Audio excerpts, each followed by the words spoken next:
So now you've mentioned this a few times, and I find this kind of interesting because you mentioned that traditional Christian teachings will leave the bereaved at a greater loss. And you also mentioned that your husband helped you come up with this process, and yet he was Christian. He was Catholic. He was He one was of the most Catholic, devout men yes. ever. Because the point of the message of the communion of saints was he was telling me, check this out. See, he was a religious pioneer. He was always looking at what the church was doing that was misguided. So Mm, he was basically saying again, the church is misguided on this. There's a biblical foundation. It's part of the Christian faith to reconnect, okay? right. Because that's what the communion of saints says, that we, our loved ones in spirit, are in communion with God and the saints. So he was basically showing me the church is misrepresenting the basic tenets of the faith and the Bible. So because the church says, and here's where he was telling me the church is wrong. The church says that once your loved ones are in heaven, they're permanently out of reach, and that you have to wait to die to be reconnected with them. And he's saying that what we've been told by the church and the afterlife is dead wrong. No Right. pun intended. It's wrong, Right. right? Right. Because how did he show me this? Well, the communion of saints says we're supposed to stay connected.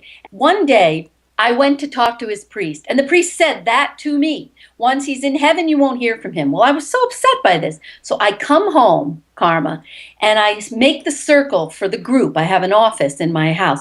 I make the circle for the group, and one group member who doesn't know me, doesn't know I was widowed, it's like her first group. She's alone in the room with me early. And all of a sudden, we hear the chiming of my front door. That's what it does when somebody walks in, the burglar alarm chimes. And then we hear pounding footsteps, right? Right. And I say, wow, gee, maybe somebody got his appointment time wrong because I hear the footsteps stop. Then I hear the footsteps pounding as though they're leaving. And I said, uh-oh, the person's leaving.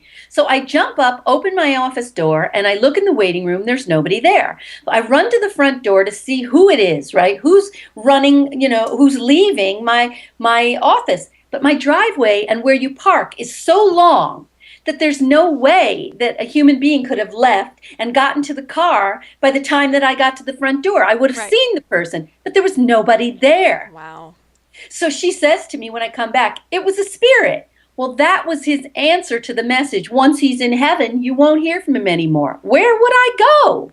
He said, heaven is a state, not a place. Yeah. That's the Exactly. conclusion. So he's basically, my religious pioneer husband is continuing to be a pioneer, a religious pioneer, and he's saying, do not believe this. Yeah.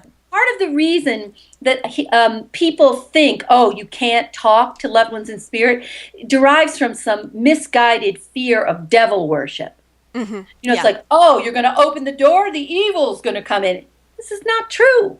Your Yeah. loved ones in spirit are your gatekeepers. They're here to watch over you, to protect you, to help you complete your life lessons, your spiritual lessons, to hold your hand through life's bumpy journeys, to be your spirit guides now.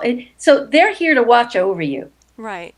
They're your gatekeepers. So don't even think about that. Oh, there's going to be the evil one coming in. It's just ridiculous. It's medieval. Yeah. In my personal philosophy, I believe evil is basically ignorance. And we can discern the difference between love and evil. We know. Yeah. We know. We do know. We And do know. everybody I've spoken to feels exactly what I have felt, this tidal wave of love that accompanies your loved one's presence when they come to you, when they speak to you. It's love. Yes, exactly.